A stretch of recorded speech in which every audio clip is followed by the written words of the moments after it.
आपकी और हमारी आदत क्या है? मेरा बेटा अमरनाथ जा रहा है, मेरा पति केदारनाथ जा रहा है, मेरी पत्नी मेरी बेटी अमरनाथ केदारनाथ जा रही है। फिर उस बेटा बेटी से पूछो, क्यों तुम अपने घर के पास में कभी नजदीक वाले शंकर जी के मंदिर गए हो? नहीं, हम कभी नहीं गए। अब ईमानदारी से बोलो, जब तुम पास की पास में शंकर जी का शिवालय है, पास की पास में शंकर जी का मंदिर है, वहां एक लोटा जल चढ़ाने नहीं गए और केदारनाथ और अमरनाथ में भगवान को ढूंढने जाओगे तो बाबा भोलेनाथ मिलेगा? और हमारी बात बिल्कुल मत मानो,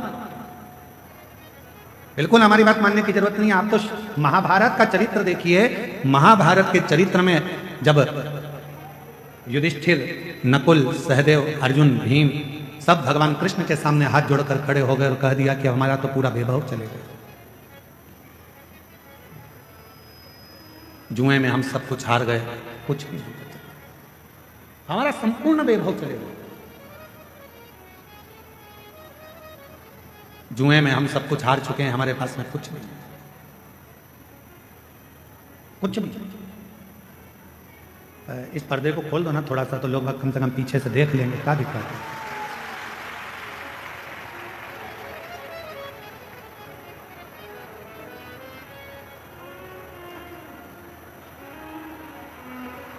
ऊपर चढ़ के और खोल दो थोड़ा सा।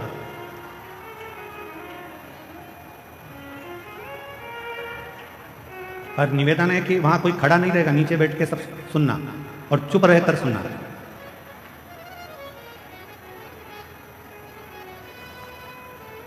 शंभू, आप हमारी बात को ना मानकर आप तो महाभारत का चरित्र लेकर आओ, गीता प्रेस गोरखपुर के महाभारत का पूरा एक आनंदमय चरित्र को लेकर आइए और उस महाभारत के चरित्र को घर में बैठकर थोड़ा सा पढ़ो। और जब आप महाभारत के उस चरित्र को पढ़ेंगे, अध्ययन करेंगे, उसका स्मरण करेंगे, तो उसमें मिलेगा कि भगवान कृष्ण के पास जाकर पांडव हाथ जोड़कर कहते हैं कि अब हमारे पास कुछ भी नहीं बचा, अब हमारे पास में कुछ भी नहीं, हमारा पूरा वैभव चले गया, हमारा पूरा धन चले गया, हमारी पूरी सत्ता चली गई, हमारा पूरा संपदा चली गई, हम जुए में सब कुछ हार चुके हैं, हमारे पास कुछ भी नहीं बचा, कुछ भी। अब हमारे पास में कुछ भी नहीं है तो हम क्या करें? पांडवों की दशा देखकर भगवान कृष्ण ने कह दिया कि तुम एक काम करो कि भगवान शंकर का भजन करो। थोड़ा सावधानी पूर्वक कथा सुनिएगा, ध्यान लगाइएगा, कथा में आपका ध्यान रहे। बहुत दूर दूर से आप लोग आए हो और बाबा की कथा सुनने के लिए आए हो। आपके पास में अगर कोई खड़ा भी है तो उसके पांव पड़ लो, हाथ जोड़ लो और उसको नीचे बिठाकर कह दो थोड़ी देर चुप हो जा, 2 घंटे के बाद जितना बोलना है बोलते रहना। उसके पांव पड़कर उसको नीचे बिठाकर कह दो 2 घंटे चुप हो जा, उसके बाद में तू बोल लेना जितना बोल, और नीचे बैठ जा। कथा कर रही है, शिव कथा वर्णन कर रही है। पांडव विनय कर रहे हैं, हम क्या करें? महाभारत का वन पर्व कह रहा है, भगवान कृष्ण ने कह दिया कि तुम शिव की आराधना करो, भगवान शंकर की साधना करो। शिव की आराधना, हाँ। भगवान शंकर की साधना, हाँ। इतने में भीम ने कहा कि एक काम करते हैं, अगर शिव जी की ही आराधना करना है, साधना करना है, और शंकर भगवान यदि हमें सब कुछ दे सकते हैं, तो हम सीधे कैलाश पर चले जाते हैं और हम सीधे कैलाश पर जाएंगे और कैलाश पर जाकर हम भगवान शंकर की आराधना करेंगे, साधना करेंगे, तब तो भगवान शंकर हम पर प्रसन्न हो जाएंगे। और शिव जी अगर हम पर प्रसन्न हो गए तो भगवान शंकर हमको वापिस सब कुछ दे देंगे। तो एक काम करते हैं कि हम सीधे कैलाश चले जाएं और हम कैलाश जाकर, कैलाश में पहुंचकर भगवान शिव की आराधना साधना करते, सीधे कैलाश। अब जरा चरित्र पर ध्यान देना कि भगवान कृष्ण खुद कह रहे हैं कि भीम, जाने को तो तुम कैलाश जा सकते हो, जाने को तुम कैलाश पहुंच सकते हो, जाने को तुम कैलाश जा सकते हो और कैलाश पर जाकर शिव जी का भजन कर सकते हो, शंकर जी का स्मरण कर सकते हो, शिव की भक्ति कर सकते हो, मना नहीं। पर हम जानते हैं तुम सीधे अगर कैलाश तक पहुंच भी गए, मालूम पड़े मुख्यमंत्री के दरवाजे तक पहुंच भी गए, प्रधानमंत्री के दरवाजे तक, राष्ट्रपति के दरवाजे तक पहुंच भी गए और वहां जाकर खड़े होकर तुम आवाज लगा रहे हो कि भैया जाकर बोलो मैं आया हूं, तो द्वारपाल पूछेंगे तुम कौन हो? तो कहा कि बस जाकर कह दो कि मैं आया हूं, मेरा नाम लेकर बोल दो कि मैं आया हूं। पहचान ही नहीं है तुम्हारी, जानते ही नहीं हो तुम। प्रधानमंत्री के पास द्वारपाल जाकर बोल भी देगा कि कोई राम प्रकाश आया है आपसे मिलने के लिए, प्रधानमंत्री जी बोलेंगे कि कौन राम प्रकाश? मुख्यमंत्री से जाकर कहा कोई कमलेश आया है, कौन कमलेश? उसको पहचानेंगे कैसे? नहीं है पहचान। वापिस आ गया, दरवाजा खटखटा। भगवान कृष्ण कह रहे हैं भीम, कैलाश पर जाकर भजन करना सरल है, पहुंच जाओगे, बैठ जाओगे, पुकार लोगे, विनय कर लोगे, निवेदन कर लोगे, बाबा को बार बार पुकार लोगे, पर याद रखना वहां बाबा तुम्हारी पुकार को सुन भी लेंगे तो भी तुम्हें कुछ दे नहीं पाएंगे, कुछ दे नहीं पाएंगे। इसलिए एक काम करो, 12 वर्ष के लिए तुम जब वन में भ्रमण करोगे, इन 12 वर्ष में प्रतिदिन का एक नियम बना लो कि एक पार्थिव शिवलिंग का निर्माण करना है, पूजन करना है। नजदीक में कोई शंकर जी का शिवलिंग है, वहां जाकर आराधना करना है। 12 वर्ष के वन में तुम 12 वर्ष तक जब वन में रहो तो 12 वर्ष के वन में केवल शंकर की आराधना करना, शिव मंदिर तक जाना, शिवालय की पूजन करना, पार्थिव पूजन करना और शंकर का स्मरण करना। 12 वर्ष तक शंभू, 12 वर्ष तक तुम शिव का भजन, 12 वर्ष। हम सीधे अगर कैलाश चले जाएं और कैलाश में जाकर अगर भगवान शंकर से मिले तो मिल जाएंगे, मिलेंगे, ऐसा नहीं कि नहीं मिले, पर नहीं दे पाए, नहीं दे पाए। शिव महापुराण की कथा कहती है कि 12 वर्ष तक पांडवों ने भगवान शंकर की रोज प्रतिदिन शिवलिंग का निर्माण करा और पूजन करा। एक समय ऐसा आ गया कि भीम के मन में आया कि नियम सबने लिया है तो थोड़ी सी मैं जरा हंसी उड़ा लूं, और भीम ने क्या करा, एक पेड़ को काटकर उसकी जड़ को लिया, जड़ को गोल घुमाकर एक जगह पर रख दिया और अर्जुन से जाकर कह दिया कि यह शंकर का शिवलिंग है और तू पूजन कर। अर्जुन को नहीं मालूम था कि यह शंकर का शिवलिंग है या जड़ है, उसने तो शिवलिंग मान लिया और अर्जुन ने शिवलिंग मानकर उसकी आराधना कर ली, साधना कर ली, जल चढ़ा लिया, पूजन कर ली, बेलपत्र चढ़ा दी, भक्ति कर ली, पंचाक्षर मंत्र का जाप कर लिया, षडाक्षर मंत्र बोल लिया, ओम नमः शिवाय बोल लिया, नमः शिवाय बोल लिया। अर्जुन ने बारंबार शिव जी को प्रणाम कर लिया, दंडवत कर लिया। थोड़ी देर बाद भीम आकर बोलता है, जिस शिवलिंग पर तुमने जल चढ़ाया अर्जुन, जिस शिवलिंग पर तुमने बेलपत्र चढ़ाया अर्जुन, जिस शिवलिंग को तुमने भोग लगाया अर्जुन, जिस शिवलिंग को तुमने नमः शिवाय कहा अर्जुन, जिस शिवलिंग को तुमने षडाक्षर मंत्र ओम नमः शिवाय का स्मरण जाप किया है, जिस शिवलिंग के सामने, ये शिवलिंग नहीं है अर्जुन, ये तो मैंने एक पेड़ की जड़ को उठाकर रख दिया था और ये शिवलिंग नहीं है। तुम चाहो तो मैं अभी इसको उठाकर दूर फेंक कर बता देता हूं। इतने में अर्जुन ने कहा, भीम भले तुमने पेड़ की जड़ काट कर रखी हो, पर मेरा विश्वास करता है कि मैंने जल चढ़ाते समय इसको शंकर मान लिया, तो ये वृक्ष की जड़ भी शंकर हो गई, ये वृक्ष की जड़ भी शंकर हो गई है, शिव हो गया है, इसमें शंकर का अंश विराजमान हो गया है, अब ये शिव हो गया, अब तुम इसे उठा नहीं सकते। भीम ने कहा, मैं लेकर आया हूं और यदि मैं लेकर आया हूं तो मैं इसको उठा सकता हूं। अब भीम अर्जुन से कहता है, देखो मैं अभी उठाकर बताता हूं। भीम ने उस जड़ को उठाने का प्रयास करा, खूब प्रयास करा, पर वो जड़ तिल मात्र भी हिल ना सकी। तब भीम ने हाथ जोड़ लिए कि यहां शंकर विराजमान हो गए। भटक लो, शिव थोड़ी परीक्षा लेते हैं। आपने भी पढ़ाई करी है, हमने भी पढ़ाई करी है, आप भी कॉलेज तक पहुंचे हैं, हम भी कॉलेज तक पहुंचे। जब छोटी एग्जाम होती थी स्कूल में, त्रिमासिक 3 महीने की, 6 मासिक, बोलो सही है, 6 महीने की, और इसके बाद 12 मासिक 12 महीने की एग्जाम होती थी। परीक्षा होता था। छोटी एग्जाम 3 महीने में हो जाती थी, फिर 6 मासिक, इसके बाद में 12 मासिक परीक्षा, वार्षिक परीक्षा हो जाती थी। धीरे धीरे जब हम रोज प्रतिदिन भगवान शंकर के मंदिर में 1 लोटा जल चढ़ाते हैं तो धीरे धीरे मेरा भोले बाबा आपकी रोज थोड़ी थोड़ी परीक्षा लेता रहता है और उन परीक्षा में हमको पास करते रहता है। और एक बार जब हमारी जिंदगी की पूर्ण परीक्षा हो जाती है तो मेरा भोलेनाथ फिर वार्षिक परीक्षा का रिजल्ट तुम्हारे हाथ में दे देता है। फिर मेरा शिव, मेरा शंकर, मेरा उघड़दानी, त्रिकालदर्शी, फिर वो रिजल्ट तुम्हारे हाथ में देता है। अब आप डायरेक्ट अगर 12 मासी परीक्षा में बैठ रहे हो तो हो सकता है सप्लीमेंट्री आ जाए। डायरेक्ट 12 मासी की परीक्षा में बैठ रहे हो तो हो सकता है कि आप फेल हो जाए, सप्लीमेंट्री आ जाए। पर धीरे धीरे यदि आपने त्रिमासिक दी तो तुमको आप उसमें ये ज्ञात हो गया कि परीक्षा कैसे होती है, बैठना कैसे चाहिए, लिखना कितना चाहिए, कितने प्रश्न भरना चाहिए, कैसे क्वेश्चन आएंगे, उत्तर कैसे लिखना है। 6 मासी परीक्षा में और सीख गए, 12 मासी में तुम पूरा सीख गए और परीक्षा देकर उत्तीर्ण होकर तुम आगे बढ़ गए। शिव पुराण कर रही है।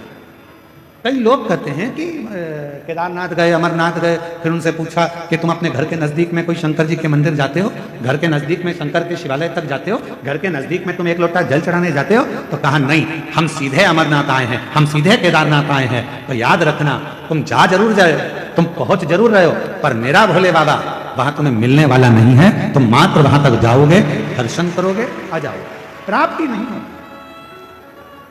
प्रतिदिन चढ़, एक पत्र अच्छा है।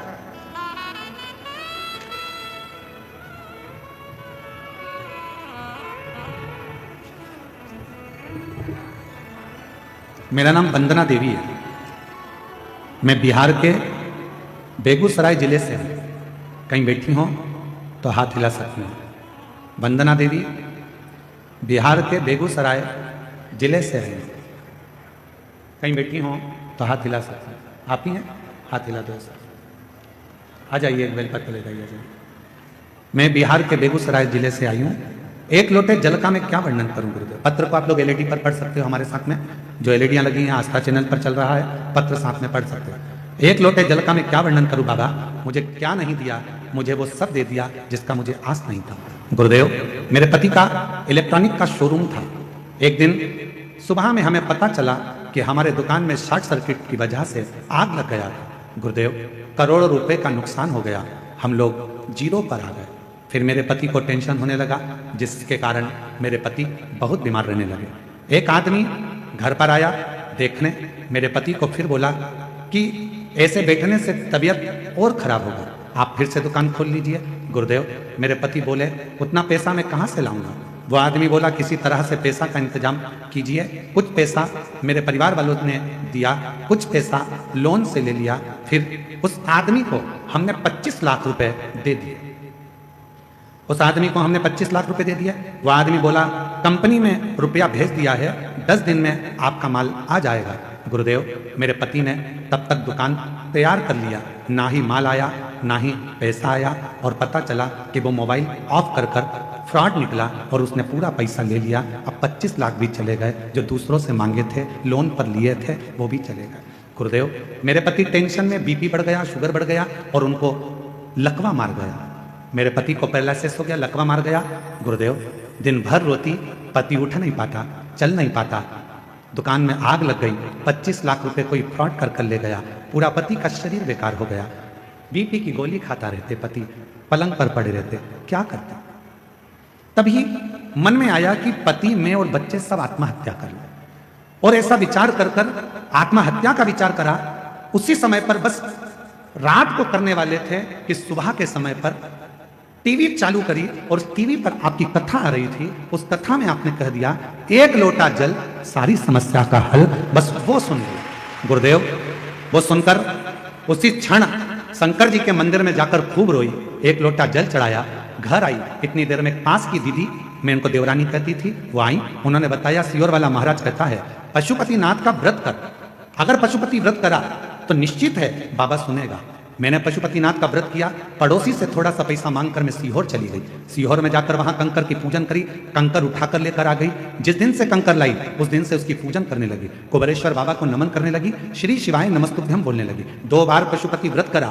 बाबा ने ऐसी कृपा करी कि मेरे पति को एक व्यापारी ने उधार में माल दिया और बाबा की कृपा से मेरा शोरूम वापिस भरा गया। धीरे धीरे मेरे की तबीयत ठीक हो गई। बाबा की ऐसी कृपा हुई कि जो गया था मेरे बाबा की कृपा से आज बाबा ने फिर करोड़पति बना दिया। ये शिव है। बाबा, क्या कुबेरेश्वर धाम का कंकर इतना फल देता है? हम निवेदन करेंगे, वो कंकर नहीं, वो कुबेरेश्वर धाम का शंकर है, जिसको आप लेकर आते हो विश्वास के साथ, श्रद्धा के साथ, आस्था के साथ, फिर पुनः मुझे वही विराजमान कर। और जो जैसी भावना लाया वो वैसा ही फल पाया, नहीं खाली उसे लौटाया, वो मन ही मन हर्षाया।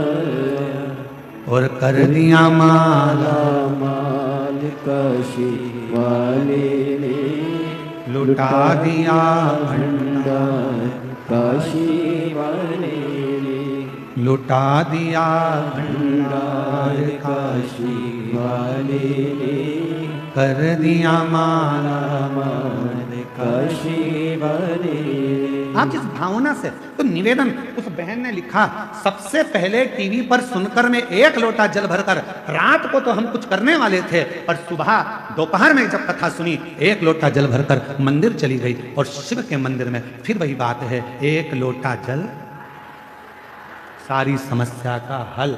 जब 1 लोटा जल लेकर आप देव अधिदेव महादेव के पास जाओगे तो निश्चित है वो 1 लोटा जल तुम्हारे चित्त को और तुम्हारे चरित्र को बदल कर रख देगा। ये निश्चित है।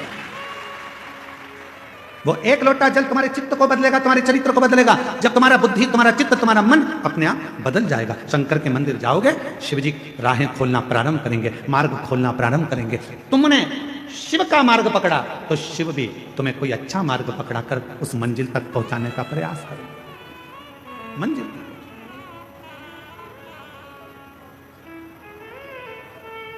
इसीलिए आपको कथा में कहा था, वो लाइन तो आपको भी याद होगी, ऐसे दयालु नाथ, सब बोलो सब, रिश्ता बनाइए, ऐसे दयालु नाथ से रिश्ता बनाइए, मिलता रहेगा आपको जो कुछ भी चाहिए, मिलता रहेगा आपको जो कुछ भी चाहिए। ऐसा करिश्मा होगा जो हुआ कभी नहीं, ऐसा करिश्मा होगा जो हुआ कभी नहीं। मांगा है भोलेनाथ से वरदान एक ही, मांगा है भोलेनाथ से, बोलो बोलो, वरदान एक ही। मांगा है भोलेनाथ से वरदान एक ही, मांगा है भोलेनाथ से वरदान एक ही। तेरी कृपा बनी रहे जब तक है जिंदगी, तेरी दया बनी रहे जब तक है जिंदगी। जब तक ये शरीर है, ऐसी कृपा तुम्हारी हो। शिव के मंदिर अमरनाथ जाओ, केदारनाथ जाओ, सोमनाथ जाओ, चाहे काशी जाओ, चाहे वैद्यनाथ जाओ, चाहे तुम्हारी मर्जी पड़े कुबेरेश्वर धाम जाओ, पर निवेदन है उसके पहले अपने घर के पास में जो शंकर का मंदिर है वहां जाना प्रारंभ करो। जिस दिन तुम वैद्यनाथ, केदारनाथ, कुबेरेश्वर जाओगे उस दिन भोले बाबा तुम्हारे स्वागत में राहें बिछाकर, नयन बिछाकर खड़े रहे। आप जाओ तो जान ना पहचान, जम के बोलो जरा, तू मेरा मेहमान। हम तो पहचानते ही नहीं है, तुम गए सीधे पहुंच गए, आओ। और तुम जाते से कहते तुम्हारे पास में जो माता बैठी है और तुमसे कहते तुम्हारे पास में जो महिला बैठी है वो कह मैं तो तुम्हारी समधन हूं। अब इतने में बोले तू मेरी समधन कैसी, जरा बता तो जरा। फिर वो रिश्तेदारी बताए, समधन ऐसी बनी वैसी बनी वैसी बनी वैसी बनी। तो इतने में पड़ोसन ने कह दिया चूल्हा में जाए ऐसी समधन। क्या करना हमको इसी समधन का? अरे रिश्ता तो ठीक बनाओ, रिश्तेदारी तो ठीक करो। कोई बड़ी बीमारी हो जाती है और बड़े शहर में जाकर इलाज कराते हो तो पहले उससे पहले बड़ा शहर का डॉक्टर कहता है कि तुमने पहले कहाँ कहाँ दिखाया वो बताओ। बोलो सही है कि गलत है? पहले बताओ कहाँ कहाँ दिखाया, फाइल लाओ। फिर तुम फाइल लाओगे साहब, हमने ये बेगूसराय दिखाया था, फिर हम पटना गए, फिर पटना के बाद हम यहाँ दिल्ली आए हैं, अब ये दिल्ली में आपको दिखा रहे हैं। फिर दिल्ली में अगर काम नहीं होता मुंबई जाएंगे, मुंबई में दिखाएंगे। तुम पहले अपने गाँव में दिखाए, गाँव से फिर बड़े पटना तक पहुँचे, पटना से फिर दिल्ली तक पहुँचे। उसी तरह धीरे धीरे बढ़ोगे। फाइल आखिरी में बड़ा डॉक्टर देखेगा तो देख कर कहेगा कि लाओ अब फाइल में देखता हूँ, और पीछे के सारे रिकॉर्ड देखने के बाद फिर वो निर्णय देगा कि तुमको ये बीमारी है और इसका इलाज यहाँ हो सकता है, तुम चिंता मत करना, मैं तुम्हें ठीक कर कर भेज दूंगा, बिल्कुल चिंता मत करो, तुम्हें आराम है। क्या मतलब? फिर डायरेक्ट पहुंच गए तुम तो।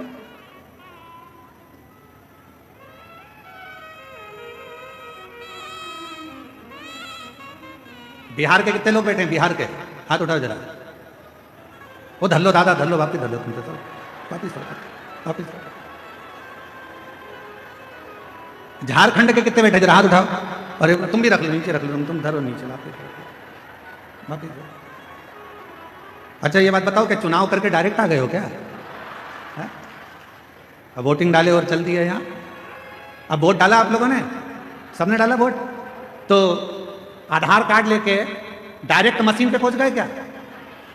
जम के तो बोलो नहीं।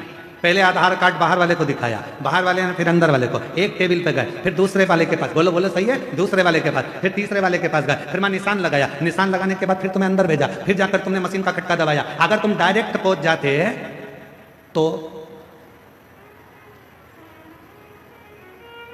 बोलो बोलो बोलो, तेरा क्या होगा कालिया? डायरेक्ट पहुंच जाते तो फिर क्या होता? 1 महीने तक तुम्हें छोड़ा नहीं जाता, बंद करके धर दिया जाता, छोड़ते नहीं। इसलिए धीरे धीरे गए, यहाँ दिखाया अंदर प्रवेश, टेबल पे दिखाया, रजिस्टर पे चढ़ा, फिर वहां गए, फिर उसने टिक लगाया, फिर आगे गए, फिर तुम्हारा चेहरा मिलाया, फिर इसके बाद उसने शाही लगाई, फिर जाकर तुम्हारे निशान लगने के बाद तुमने बटन दबाई। उसी तरह सबसे पहले अपने घर के पास के शिवलिंग पर जल चढ़ाना प्रारंभ करो, फिर बाबा धीरे धीरे तुमको आगे बढ़ाता जाएगा। और एक दिन मेरा केदारनाथ, मेरा बैद्यनाथ, मेरा विश्वनाथ तुम्हें बुलाता है, फिर बुला। आइए बहन।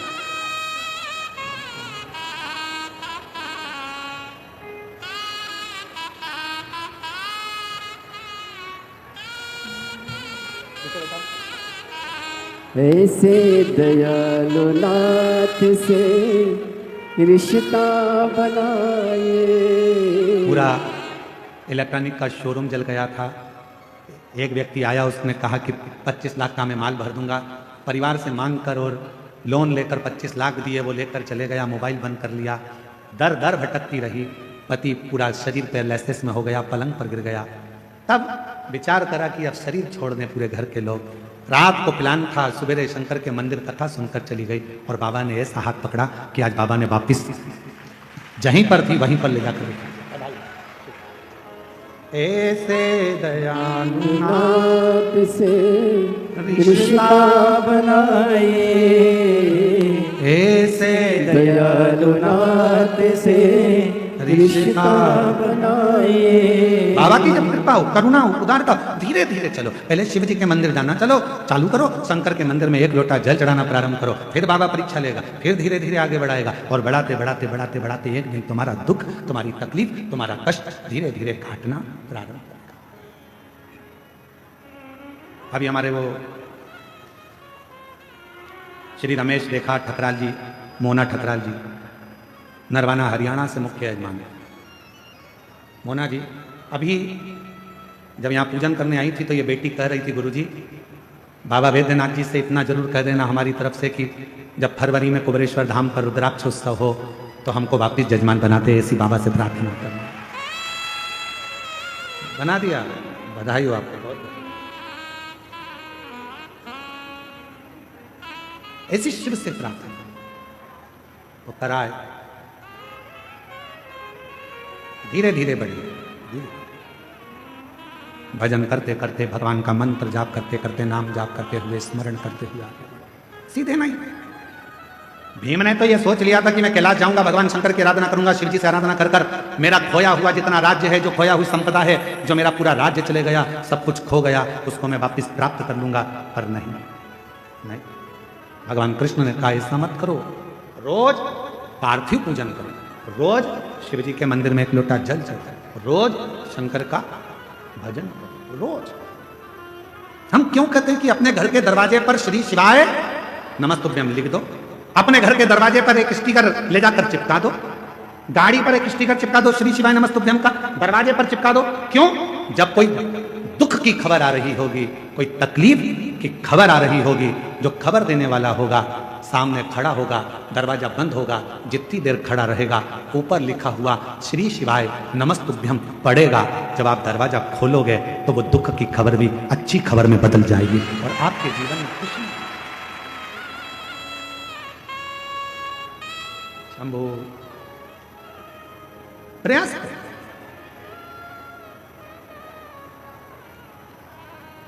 जब आप भजन करें, स्मरण करें, मंत्र जाप करें, नाम जाप करें, नाम कीर्तन करें, जब आप श्री शिवाय नमस्तुभ्यम मुख से बोलें तो ये विचार करें कि हमें धीरे धीरे बढ़ना है, धीरे धीरे। कितना तप किया था माता पार्वती जी ने? सब कुछ छोड़ दिया था, सब कुछ त्याग दिया। एकदम मेरी माता पार्वती जी ने कुछ नहीं त्यागा।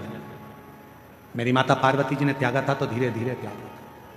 पहले भोजन त्यागा एक समय का, फिर फलहार लिया, फलहार त्यागा, फिर पत्तों का सेवन करा, वो भी त्याग दिया, फिर केवल श्वास लेती थी, वो भी धीरे धीरे छोड़कर नासिका के एक छिद्र से माता श्वास लेती और उसी छिद्र से छोड़ देती। और एक समय ऐसा आ गया कि मां पार्वती जी ने नासिका के एक छिद्र से श्वास ले तो ली पर उसे छोड़ती ही नहीं, उसे छोड़ती। बहुत प्रयास किया, छूट नहीं। तब भगवान शिव को लगा कि यह प्राण त्याग देगी, अब मुझे जाना पड़ेगा, अब मुझे जाना पड़ेगा और मुझे जाकर दर्शन देना पड़ेगा।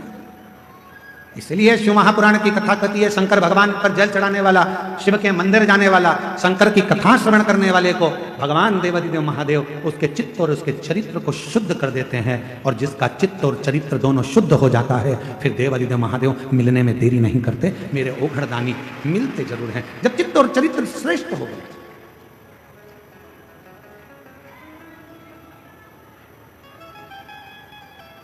हम आपसे एक बात पूछे, जरा उत्तर दीजिएगा। आप में से कितनी माताएं जो अपने बेटे से कहती है बेटा मोबाइल देख ले? कोई बोलता है अपने बच्चे से कि मोबाइल देखो? बच्चा अपने आप मोबाइल उठाता है, देखना चालू कर देता है।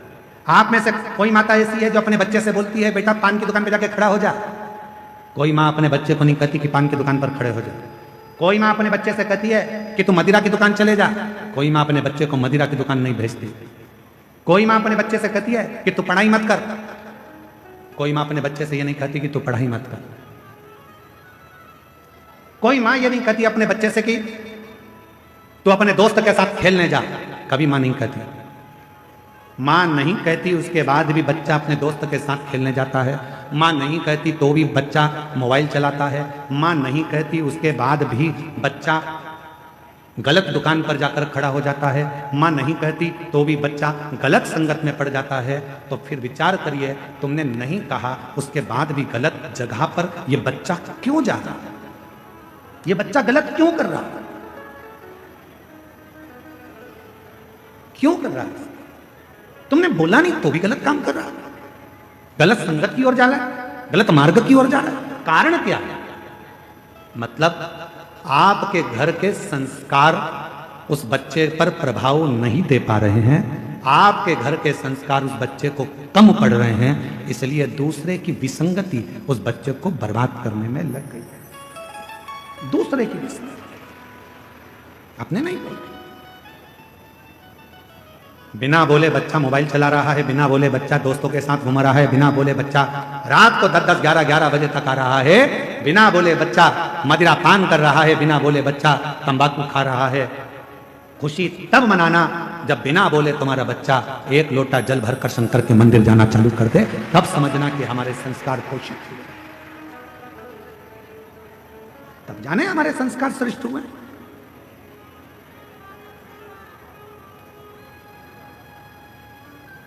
अभी दीदी अयोध्या से पधारी दीदी गौरांगी जी कह रही थी अपने संबोधन में कि मेरे भी माता पिता हैं और मैं भी एक माता पिता की बेटी हूं। और दीदी कह रही थी कि सियोर वाले महाराज जी कहते हैं कि अपनी प्रत्येक बेटी को अपने माँ बाप को कन्यादान का मौका देना चाहिए। मैं दीदी से कहना चाहूंगा ये कन्यादान का मौका कब मिलेगा? जब माता पिता अपनी बेटी को श्रेष्ठ संस्कार देना प्रारंभ करेंगे तो वो कन्यादान का मौका अवश्य मिलेगा। हम मना नहीं करेंगे यार कि आप खूब अच्छे कॉलेज में बेटियों को पढ़ाओ, हमारी दिली तमन्ना होती है, हमारी खुद की इच्छा होती है कि अच्छे कॉलेज में बेटी पढ़े, अच्छी एजुकेशन करे, बड़े से बड़े शहर में रहे, सब कुछ अच्छी नौकरी करे, अच्छी जॉब करे। पर मेरा बेटियों से निवेदन है, इस संसार सागर में बहुत लोग मिलेंगे पर तुम्हारे माता पिता जैसा दुनिया में कोई नहीं मिलेगा जो तेरे लिए हमेशा हित ही चाहते हैं, अहित नहीं। सब मिलेंगे, कोई अपना फायदा। अभी जैसे वो बहन ने लिखा, एक व्यक्ति आया कि तुम्हारी दुकान जल गई, तुम 25 लाख रुपए दे दो मेरे को, मैं तुम्हारी दुकान में माल मंगवा कर भेज दूंगा। पति तो पहले से इसमें पड़े सो तो कहां करे, 25 लाख ले गया, मोबाइल बंद कर कर। ऐसे ढेर मिलेंगे जो तुम्हारा केवल उपयोग करेंगे, थोड़ा धन दिखाएंगे, थोड़ा शरीर दिखाएंगे, थोड़ा वैभव दिखाएंगे और तुम्हें गलत संगति में विकृतियों में लेकर जाएंगे। और एक दिन जब पूर्ण तरह से तुम उसके चुंगल में आ गए, फिर वो तुम्हें बर्बाद कर कर एक दिन मार कर टुकड़े कर कर अटेची में भरकर फेंक देंगे। बहुत है।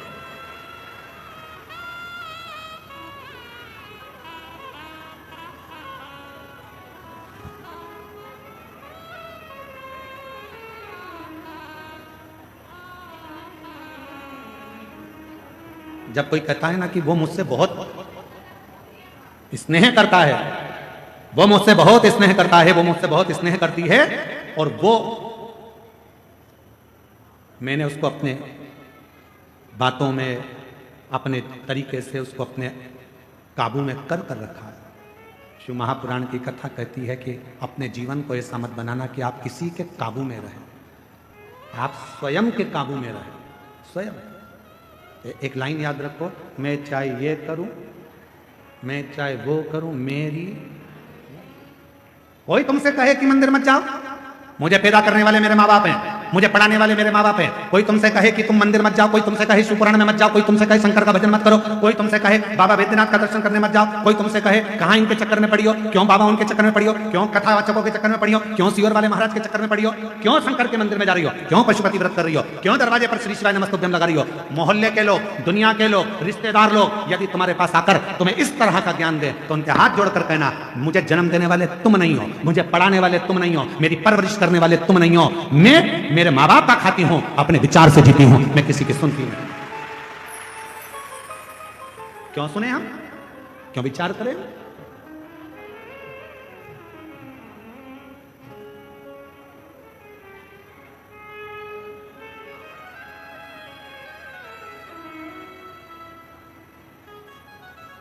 क्यों विचार करें हम इस चीज का?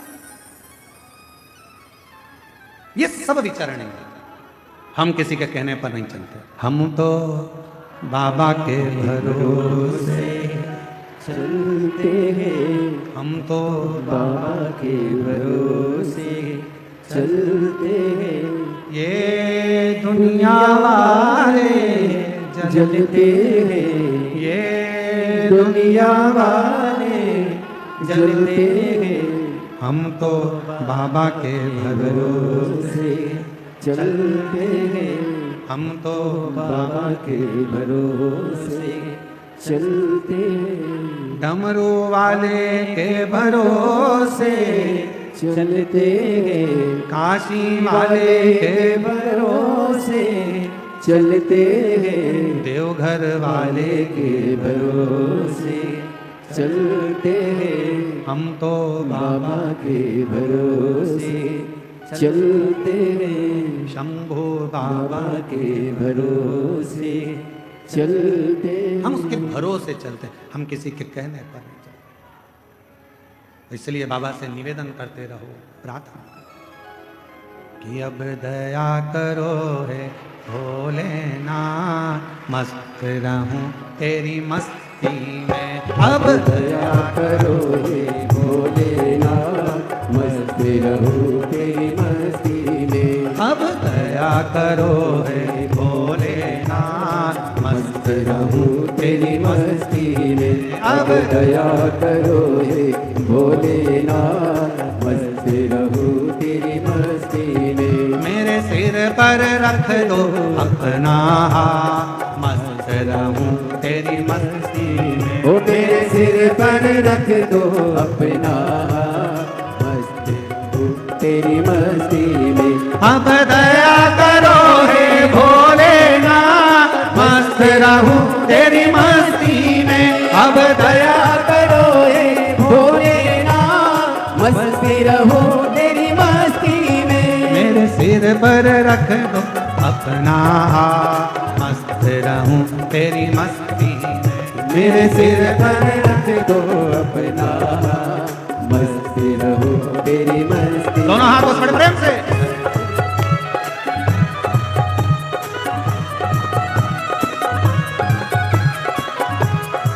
जो रोड पर बैठे हैं, बाहर दुकानों पर, गाड़ियों पर, मकानों पर बैठे हैं, वो भी दोनों हाथों से ताली बजाते हुए सावधानी से, आनंद से।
तेरे द्वार खड़े हैं रख ले लाज, मस्त रहो तेरी मस्ती में। तेरे द्वार खड़े हैं रख ले लाज, मस्त रहो तेरी मस्ती में। मैं तो झूम झूम के नाचूं आज, मस्त रहो तेरी मस्ती में। मैं तो झूम झूम के नाचूं आज, मस्त रहो तेरी मस्ती में।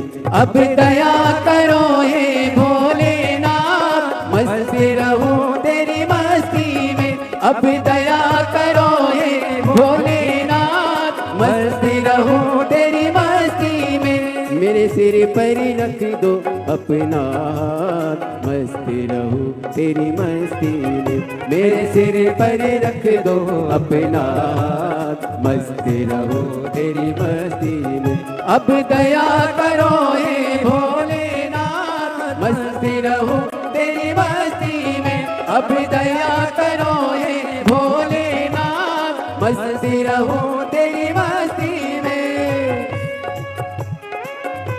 जय हो।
मेरे मन में बसे हो भोलेनाथ, मस्त रहो तेरी मस्ती में। मेरे मन में बसे हो भोलेनाथ, मस्त रहो तेरी मस्ती में। मेरे मन में बसे हो भोलेनाथ, मस्त रहो तेरी मस्ती में। मेरे मन में बसे हो भोलेनाथ, मस्त रहो तेरी मस्ती में। मैं तो हर पल करूँ प्रभु तेरी याद, मस्त रहो तेरी मस्ती में। मैं तो हर पल करूँ प्रभु तेरी याद, मस्त रहो तेरी मस्ती में। अब दया करो हे भोलेनाथ, मस्त रहो तेरी मस्ती में। अब दया करो हे भोलेनाथ, मस्त रहो तेरी मस्ती में। मेरे सिर पर रख दो अपना हाथ, मस्त रहो तेरी मस्ती में। हो मेरे सिर पर रख दो अपना हाथ, मस्त रहो तेरी मस्ती में। अब दया करो हे भोलेनाथ, मस्त रहो तेरी मस्ती में। अब दया करो हे भोलेनाथ, मस्त रहो तेरी मस्ती में।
मगन हूँ भोले तेरे साथ, मस्त रहो तेरी मस्ती में। मैं तो मगन हूँ भोले तेरे साथ, मस्त रहो तेरी मस्ती में। जब हरे हरे भोले तेरा नाम, मस्त रहो तेरी मस्ती में। जब हरे हरे भोले दिन और रात, मस्त रहो तेरी मस्ती में।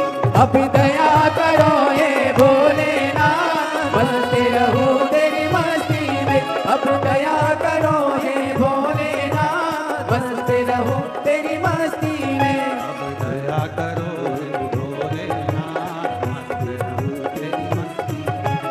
दया करो हे भोलेनाथ, मस्त रहो तेरी मस्ती में। अब दया करो हे भोलेनाथ, मस्त रहो तेरी मस्ती में।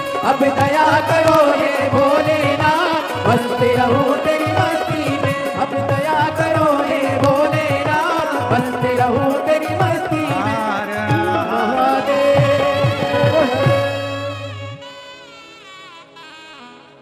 अपने स्थान पर बैठकर बाबा देवाधिदेव महादेव को अपने हृदय की बात अवश्य कहिए, दिल से प्रार्थना करिए, विनय करिए, निवेदन करिए। जहाँ जगह मिले वहाँ बैठकर बाबा को अपने मन का भाव कहिए। मेरे सिर पर रख दो अपना, मस्त रहो तेरी मस्ती में। मेरे सिर पर रख दो अपना, मस्त रहो तेरी मस्ती में। अब दया करो रे भोलेनाथ, मस्त रहो तेरी मस्ती में। आज सोम प्रदोष है, बड़े भाग्यशाली हैं आप सभी। 17 तारीख को आज सोम प्रदोष है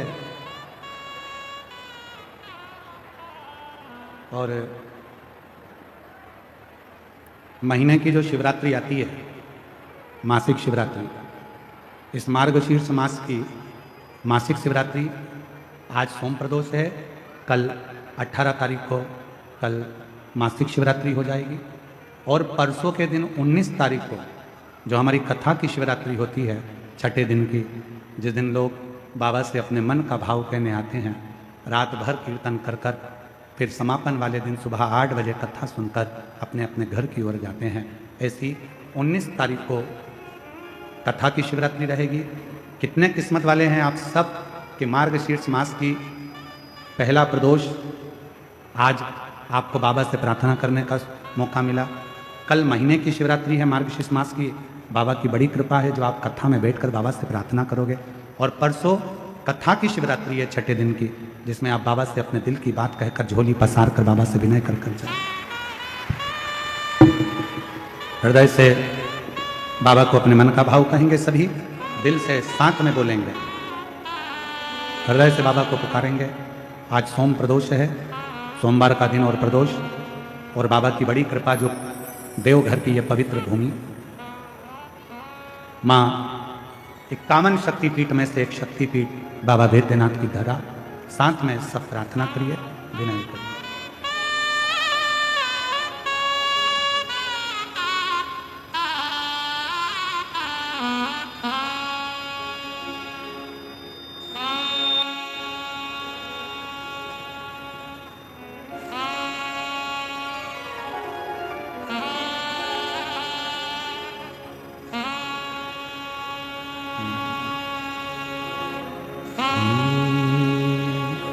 शिवाय नमस्तुभ्यं,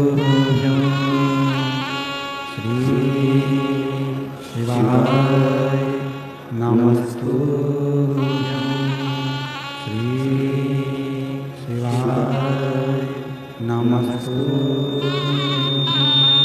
श्री शिवाय नमस्तुभ्यं, श्री शिवाय नमस्तुभ्यं। भोला सब दुख काटो मारा, ओ भोला सब दुख काटो मारा। शिव शंकर जपो तेरी माला, भोले बाबा जपो तेरी माला। भोला सब दुख काटो मारा, ओ भोला सब दुख काटो मारा। देश है मंगल मंगलकारी, देश है मंगल मंगलकारी। शमशान वासी हमारा, शमशान वासी हमारा। ओ भोला सब दुख काटो मारा, ओ भोला सब दुख काटो मारा।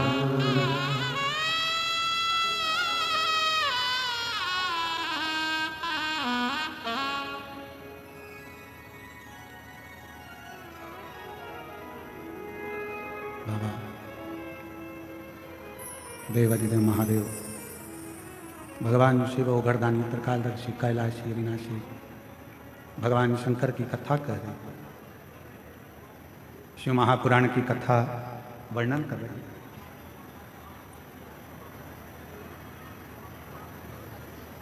धीरे धीरे चढ़कर सीढ़ियों पे से आगे बढ़े, बाबा के मंदिर जाकर एक बड़ा सुंदर शिव परीक्षा होगी। अभी आपको कथा में कहा जैसे 3 महीने की परीक्षा होती है, 6 महीने की परीक्षा होती है, फिर वार्षिक परीक्षा होती है, उसी तरह बाबा परीक्षा जरूर लेते हैं। जब आप भगवान शंकर के मंदिर जाना चालू कर देंगे, शिव जी को जल चढ़ाना प्रारंभ कर देंगे, शंकर का भजन करना प्रारंभ कर देंगे, श्री शिवाय नमस्तुभ्यम बोलना प्रारंभ कर देंगे, तो धीरे धीरे बाबा परीक्षा लेकर हमारे को पास करना प्रारंभ कर देंगे। पास एक कथा था शिव महापुराण में, राजा भद्रायु। एक राजा भद्रायु हुए जिनके माता पिता भगवान शंकर के परम भगत थे, पर पूर्व के कर्म के अनुसार माता के भी प्राण चले गए और सब कुछ नष्ट हो गया। कोई पूर्व का कर्म हमारा होता है जिसके कारण बस मिलता तो बहुत है, परंतु हम उसको सत मार्ग में नहीं लगा पाते और जिसके कारण बस हमारा धन गलत मार्ग की ओर चला जाता है, पूर्व के कर्म के अनुसार। और कभी कभी ऐसा होता है कि कोई अच्छा कर्म हमारी जिंदगी का होता है जिस कर्म के कारण बस हमारा जीवन सार्थक हो जाता है, सरल हो जाता है। एक कथा आती है राजा भद्रायु की। राजा भद्रायु ने भगवान शिव की आराधना करी, साधना करी, क्योंकि माता पिता के जो संस्कार थे वो राजा भद्रायु के पास में थे। और हम निवेदन करें आप सबसे कि बच्चों को कार भले ना दिलाओ, पर बच्चों को संस्कार जरूर दिलाओ। हो सकता है कि कार दिलाओगे और एक दिन बच्चा बेचकर खा जाए, वो कार तुम्हारी समाप्त हो जाए, पर निवेदन है यदि श्रेष्ठ संस्कार बच्चे में होंगे तो वो हमारे जीवन को सार्थक जरूर करें। श्रेष्ठ संस्कार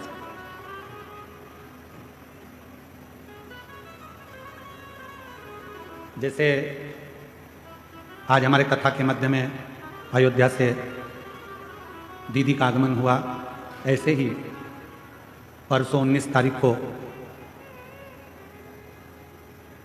कथा के छठे दिन हमारे बीच में स्वामी रामदेव बाबा जी इस कथा के मध्य में आए।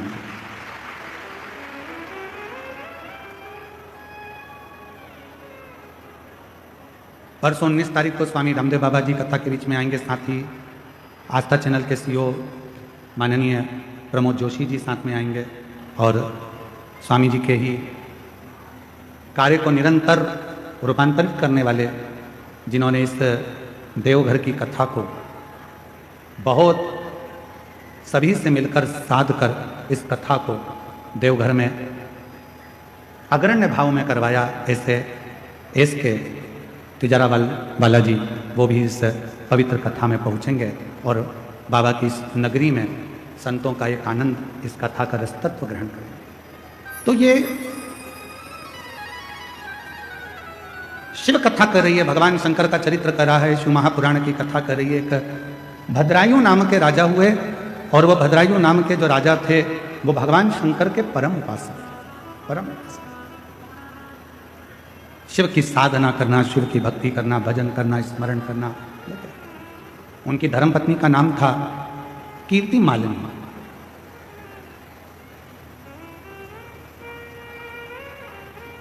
भद्रायु जैसे थे वैसे ही कीर्ति मालिनी भी थी, वैसी ही कीर्ति मालिनी। भद्रायु जितना भजन करते थे उतनी ही कीर्ति मालिनी भजन करती। राजा भद्रायु जितनी साधना करते थे उतनी ही कीर्ति मालिनी साधना करती। अभी आपको कथा में कहा कि भगवान जिसको अपना बनाना चाहते हैं, भगवान जिसको बहुत कुछ देना चाहते हैं, भगवान जिसकी गोदी में खुशियां प्रदान करना चाहते हैं, उसकी परीक्षा जरूर है। भगवान उसकी परीक्षा लिए बिगड़ नहीं रहते, परीक्षा जरूर लेते। और बाबा देव अधिदेव महादेव ने परीक्षा ली, किसके कहने पर?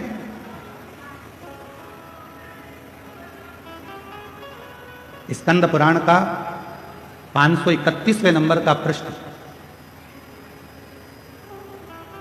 राजा भद्रायु की कथा का बड़ा सुंदर वर्णन करता है और शिव महापुराण भी राजा भद्रायु की कथा का वर्णन करता है। शुक्र कहा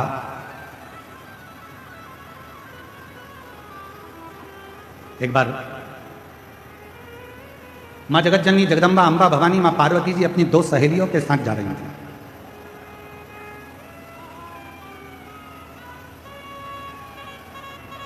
इतने में माता पार्वती जी ने राजा भद्रायु की पत्नी को कीर्ति मालिनी को देखा और राजा भद्रायु की पत्नी जब कीर्ति मालिनी दिखी, जहां शंकर भगवान का शिवलिंग था, जहां देवाधिदेव महादेव विराजमान थे, उस शिवलिंग के ठीक सामने जहां नंदी विराजमान था, उस नंदी के पीछे का जो चौबारा था, उस चौबारे को कीर्ति मालिनी साफ कर रही थी।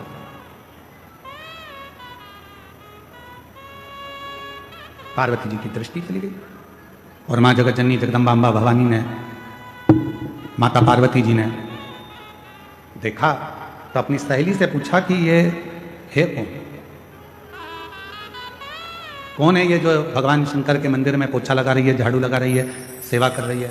आखिर ये है कौन? पार्वती जी की सहेली के मुख से निकल गया, ये राजा भद्रायु की पत्नी कीर्ति मालिनी। राजा भद्रायु, हाँ, शिव का परम उपासक, भगवान शंकर की अविरल भक्ति को वो धारण करता है, शिव जी का भजन करता है, शिव नाम में डूबा रहता है, भगवान शंकर के सिवाय उसका मन कहीं लगता ही नहीं है। शिव शिव शिव शिव दिन रात रटता रहता है, दिन रात। ऐसा कोई क्षण नहीं जाता जिस क्षण में वो भगवान शंकर का भजन ना करता। प्रत्येक क्षण, प्रत्येक पल, प्रत्येक घड़ी वो शिव भक्ति में डूबा है। यहां तक नाम जब इतना ज्यादा करता है कि सिर भी नहीं। वो एक श्रीमद् भागवत में एक उद्धव संवाद में एक लाइन आती है, महाराज, सर झुकाने की फुर्सत नहीं है, ऐसी एक लाइन उद्धव चरित्र में कथाकार बड़ी सुंदर उसको गाते हैं। यहाँ दम दम होती है पूजा, सर झुकाने की फुर्सत नहीं है, ये तो प्रेम की बात है। तो धीरे आ रहा है, सर झुकाने की फुर्सत नहीं है, ये तो प्रेम की बात है। तो बंदगी तेरे बस की नहीं है। बस उसी तरह राजा भद्रायु का चरित्र कर रहा है, उसी तरह भद्रायु का चरित्र वर्णन कर रहा है। शीश भी नहीं झुकाता भद्रायु, शिव नाम में लगा रहता है, भगवान शंकर के भक्ति में लगा रहता है, भगवान शंकर के मंत्र जाप में लगा रहता है। पार्वती जी ने पूछा, भद्रायु कौन? सखी ने कहा, शंकर का भक्त। और एक लाइन सखी ने और कह दी पार्वती जी से कि तुम्हारी भक्ति भद्रायु की भक्ति के आगे तो शून्य है। जो भद्रायु भक्ति करता है उसके आगे पार्वती तुम्हारी भक्ति शून्य है।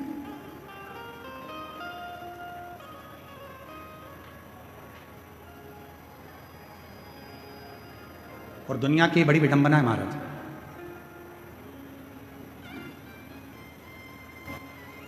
संसार में जितने भजन करने वाले होते हैं, जितना भक्ति करने वाले होते हैं, जितना मंत्र जाप करने वाले होते हैं, स्मरण करने वाले होते हैं, नाम कीर्तन करने वाले होते हैं, इनकी निंदा करने वाले 1000 गुना ज्यादा होते हैं, 1000 गुना ज्यादा। आप जितना जितना सत्कर्म में आगे बढ़ोगे उतने तुम्हारे निंदक बढ़ते चले। पर अपने को नहीं डरना, आग लगे बस्ती में क्या किसको रोइए, हम तो बाबा के भरोसे। कि कुछ भी हो अपने को टेंशन। अब भद्रायु भजन करने वाला, भद्रायु राजा भगवान की भक्ति करने वाला, और पार्वती जी की दृष्टि पड़ गई और पार्वती जी की सहेली ने कह दिया, तुम्हारी भक्ति राजा भद्रायु के आगे तो शून्य है, शून्य। अब जब इतनी बड़ी बात पार्वती जी को मिलेगी तो पार्वती जी का तो हृदय जल गया। पार्वती जी ने कहा, ऐसा होता है क्या? मैंने कहा शिव जी की भक्ति को धारण करा है, शंकर की भक्ति को मैंने किया है और मैंने शिव जी को प्राप्त करा है, मेरी भक्ति के आगे क्या भद्रायु की भक्ति श्रेष्ठ है? पार्वती जी अपने घर चली गई। मौन होकर आज माता पार्वती बैठ गई, चुप, कुछ नहीं बोली। श्री गणेश जी का आगमन हुआ और गणेश जी ने पूछ लिया, मां 3 दिन से देख रहा हूं आपको माता, आप मौन हो, कुछ बोलती नहीं, क्या बात है? गणेश जी ने जैसे ही कहा तो माता बोली कि मैंने सुना है कि भद्रायु राजा की शिव भक्ति बड़ी प्रबल है। इतने में तो माँ ने कहा था और गणेश जी ने पूरा चिट्ठा खोल दिया, अरे मैया राजा भद्रायु तो भद्रायु जी की जो धर्म पत्नी है कीर्ति मालिनी, वो इतनी बड़ी शंकर की उपासक है कि अगर शिव कह दें तो वो प्राण त्याग दें, इतनी बड़ी उपासक। अब तो माता के मन में आया कि सहेली कह रही थी, मतलब बात सत्य हो गई। अभी भी मन स्थिर नहीं रहा। आज मन में शांति नहीं थी तो भ्रमण करने के लिए बाहर चली गई। जैसे ही बाहर गई तो दो सहेली और मिल गई, लक्ष्मी और सरस्वती। दोनों ने पूछ लिया, क्या बात है पार्वती, आज तो आप बहुत चुप दिख रही हो। पार्वती जी बोली, बस ऐसे ही मन कर गया। इतने में लक्ष्मी जी बोली, अभी हम आ रहे थे तो राजा भद्रायु शंकर जी का भजन कर रहा था, इतना सुंदर भजन करता है। फिर इतने में सरस्वती जी ने बोला, कीर्ति मालिनी भी इतना सुंदर भजन करती है शिव को रिझाने का, भगवान शंकर को मनाने का। इतने में तो पार्वती जी का हृदय और ज्यादा जल गया। आज पार्वती जी कैलाश पर पहुंची, शिव जी के नजदीक में जाकर बैठी और बाबा उनके मन के भाव को जान गए। तो भगवान शंकर पार्वती जी को लेकर तुरंत नंदी पर बिठाकर भ्रमण के लिए चल दिए। और बाबा लेकर गए तो कहां गए, वही भद्रायु के सामने, उसी भद्रायु के सामने। पार्वती जी ने पूछा, आप मुझे ये कहां लेकर आए? बाबा देवादिदेव महादेव ने कहा, पार्वती ये राजा भद्रायु है, बहुत उपासना करता है मेरी, इसकी धर्म पत्नी है ये कीर्ति मालिनी, मेरी बहुत आराधना करती है। पार्वती जी को हंसी आ गई और पार्वती जी हंसकर बोली, अगर आप इतनी तारीफ कर रहे हो तो एक बार परीक्षा लेना चाहती हूं, क्या मैं परीक्षा ले सकती हूं? आपको एक बात कही थी कथा में, जो शंकर का भक्त होता है, जो शिव की उपासना करने वाला होता है, जो शंकर को एक लोटा जल चढ़ाने वाला होता है, जो शिव महापुराण की कथा को सुनने वाला होता है, उसकी परीक्षा कोई देवता नहीं ले सकता जब तक शंकर की आज्ञा ना हो जाए। शिव की आज्ञा ना हो तब तक उसकी परीक्षा कोई नहीं ले सकता। सोमवार का वो मंगलवार व्रत कर ले, शुक्रवार व्रत कर ले, गुरुवार का व्रत कर ले, रविवार का व्रत कर ले, तीज का व्रत कर ले, चतुर्थी का व्रत कर ले, दुनिया में कोई सा भी व्रत माताएं कर ले, पुरुष कर ले, शनिवार कर ले, मंगलवार कर ले, कोई भी व्रत आप कितने भी कर लो, किसी भी व्रत का फल आपको कोई देवता, जब तक शंकर भगवान कृपा नहीं करेंगे तब तक उस व्रत का फल तुम्हें कोई देवता दे नहीं सकता। कोई पुरुष सोचे मैं शनिवार का व्रत करता हूं मुझे शनि महाराज फल देंगे, मैं मंगलवार का व्रत करता हूं मुझे ये भगवान फल देंगे, मैं रविवार का व्रत करता हूं मुझे ये देवता फल देंगे, मैं गुरुवार का व्रत करता हूं तो गुरु महाराज फल देंगे, मैं शुक्रवार का व्रत करता हूं तो माता जी मुझे फल देंगी, मैं ये व्रत कर रहा हूं बुधवार का तो मुझे गणेश जी फल देंगे। नहीं, पूरे शास्त्र पुराण वेद उठाकर देख लीजिए, पृथ्वी पर रहने वाला मनुष्य अगर बैकुंठ में व्रत करते तो बैकुंठनाथ दे देते, ब्रह्मलोक में व्रत करते तो ब्रह्मा जी दे देते, इंद्रलोक में व्रत करते तो इंद्रलोक में इंद्र दे देते। पर आप और हम सब पृथ्वी पर रहते हैं और पृथ्वी पर रहकर यदि हम कोई सा भी व्रत करेंगे उसका फल बिना शंकर की आज्ञा के मिल ही नहीं सकता, शिव की कृपा के बिना मिल ही। तेरी कृपा बिना न हिले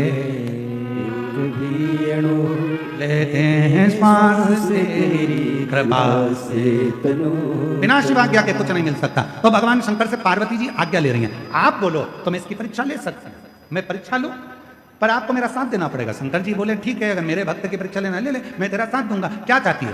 पार्वती जी ने कहा आप ब्राह्मण बन जाओ, मैं ब्राह्मणी बन जाती हूँ, ठीक है, और बोल बस इतनी कृपा करना। पार्वती जी बोली मेरी जो सवारी है शेर सिंह वो पकड़ने के लिए आएगा, आप और हम दौड़ेंगे, राजा भद्रायु के सामने जाएंगे, ठीक है? शिव जी ने कहा ठीक है, जैसी तेरी मर्जी, परीक्षा लेना है तेरे को ले। ब्राह्मण ब्राह्मणी का रूप रख लिया। आज राजा भद्रायु अपनी धर्म पत्नी कीर्ति मालिनी के साथ वन में भ्रमण कर रहे थे और वहीं पर ब्राह्मण और ब्राह्मणी शंकर पार्वती ब्राह्मण ब्राह्मणी का रूप लेकर भाग पड़े, दौड़ते दौड़ते आ रहे हैं, दौड़ते दौड़ते राजा भद्रायु कीर्ति मालिनी के सामने आ गए। राजा भद्रायु ने पूछा कौन हो तुम? ब्राह्मण दौड़ता हुआ कहता है पीछे सिंह पड़ा है, आ रहा है, दौड़कर हमें खा जाएगा, बचा लीजिए, बचा लीजिए, मेरी पत्नी पीछे रह गई है। इतने में पत्नी दौड़ती दौड़ती आई और पीछे से सिंह आया, उसने कीर्ति मालिनी के सामने राजा भद्रायु के सामने ब्राह्मणी को पकड़ लिया मुख में और तभी राजा भद्रायु से ब्राह्मण ने कहा मेरी पत्नी को बचा लीजिए, मेरी पत्नी मर जाएगी, महाराज मेरी पत्नी को बचा लीजिए। राजा भद्रायु ने बाणों को उठाकर साधना प्रारंभ करा।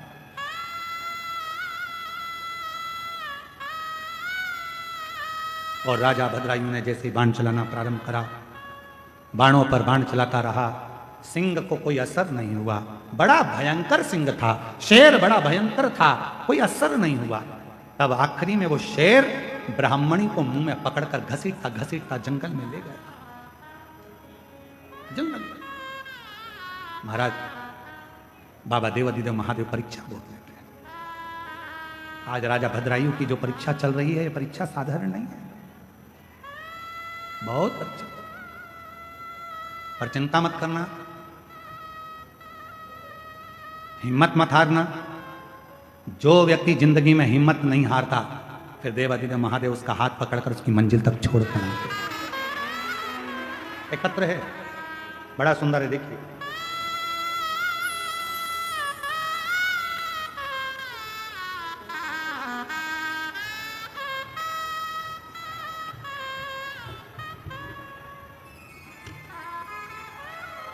राजकुमारी देवी, पति स्वर्गीय सुबोध मंडल, ग्राम पोस्ट कोरका घाट, जिला गोड्डा, झारखंड की निवासी हैं। कहीं बैठी हों तो हाथ हिला सकती हैं और बेलपत्र लेने के लिए आ सकती हैं। मेरा नाम राजकुमारी देवी, पति स्वर्गीय सुबोध मंडल, ग्राम पोस्ट कोरका घाट, जिला गोड्डा, झारखंड की निवासी हैं। कहीं बैठी हों तो हाथ हिला सकती हैं। और अगर कहीं बैठी हों, अच्छा दिख गए हो आप, ऐसे हाथ हिला दो जी। हो सके तो एक बेलपत्र लेने के लिए अगर जगह हो तो आ जाइए। अब इतनी दूर से चलोगी तो कल तक ही आओगी, फिर भी प्रयास कर लो, अगर आ जाओ तो अच्छी बात है। गुरुदेव, मेरे पति की मृत्यु 2003 में हो गया था। हमको 3 बच्चे हैं। हम हिम्मत हार चुके थे, पर कथा से मन ऐसा लग गया, जब जब बच्चे बोलते थे कि हमें संभालने वाला कोई नहीं, तब हम आपकी कथा से उनको हिम्मत देते हैं कि संभालता शिव है। गुरुदेव, शंकर संभाल। 3 बच्चे पढ़ाई कर रहे हैं। बच्चे कहते हैं, मम्मी क्या हमारी सरकारी नौकरी लग जाएगी? हमने हमारे बच्चों से एक ही बात कहा, सीहोर वाला बाबा कहता है, 1 लोटा जल यदि चढ़ाओगे तो उसका फल मिलेगा। जो हमारे बच्चों को लेकर हम 2024 में फरवरी के महीने में सीहोर पहुंच गए और बाबा की ऐसी कृपा हुई गुरुदेव, मेरे 3 बच्चे शिव की कृपा से, वो कुबरेश्वर बाबा की ऐसी भूमि है गुरुदेव, जहां का कंकर शंकर इतनी कृपा कर दिया। फरवरी 2024 में हम सीहोर से आए, 15 दिन पूरे निकले और बाबा की कृपा से मेरे 3 बच्चों की नौकरी सरकारी में लग गई। मैं बाबा को प्रणाम करता हूं।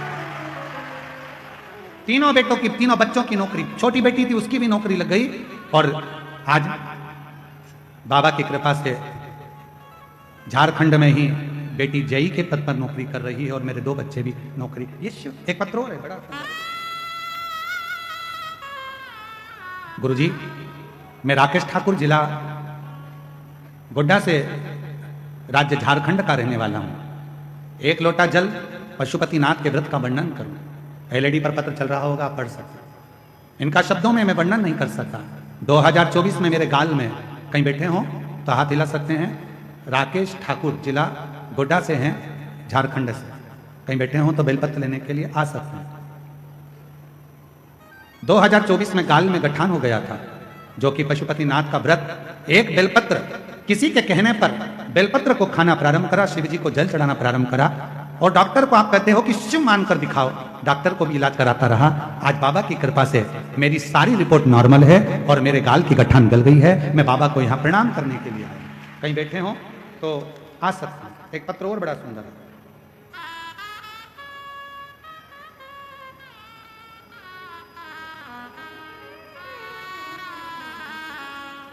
और शंभु शरण बड़ी मांगो घड़ी रे घड़ी, दुख काटो दया करी दर्शन आपो। ओ शंभु शरण बड़ी मांगो घड़ी रे घड़ी, दुख काटो दया करी दर्शन आपो। गुरुजी, मेरा नाम शिविका चौरसिया, जिला कन्नौज, उत्तर प्रदेश से आई हैं। कहीं बैठी हो तो हाथ हिला सकती हैं। कहीं बैठी हैं, हाथ हिला, हाँ दिख गए हो, आ जाइए, एक बेलपत्र ले जाइए। मेरा नाम शिविका चौरसिया, जिला कन्नौज, उत्तर प्रदेश की रहवासी है। अनिल आर्य जी तुम्हारे मोहल्ले की हैं। अभी हमें अनिल आर्य जी हैं, बड़े शिव के भक्त हैं। आज आपके बेटे का भी जन्मदिन है, आपको बहुत बहुत साधुवाद है, बहुत बहुत साधुवाद। कन्नौज उत्तर प्रदेश से। गुरुजी मेरा जीवन बहुत कष्टमय रहा। बहुत पढ़ने पर भी मेरी नौकरी नहीं लग रही थी, हमेशा 1-2 नंबर से रह जाती थी, हिम्मत टूटने लगी थी। लेकिन मेरी माँ कहती थी कि मेहनत करो। वो सीहोर वाला बाबा कहता है कि 4 बार रात भर जाकर पढ़ो, पर चौगनी मेहनत करो और पढ़ो। तब मेरी माँ ने कहा कि अब तू हारे जा रही है तो एक बार एक काम कर, सीहोर चली जा। गुरुदेव हम 2024 में सीहोर पहुंच गए। वहां हमने कंकर शंकर की पूजा की, 2 दिन की कथा सुनी। इतना भीड़ था गुरुदेव वहां पर, उस पूरी भीड़ में बाबा का भजन कर कर कंकर लेकर आ गए।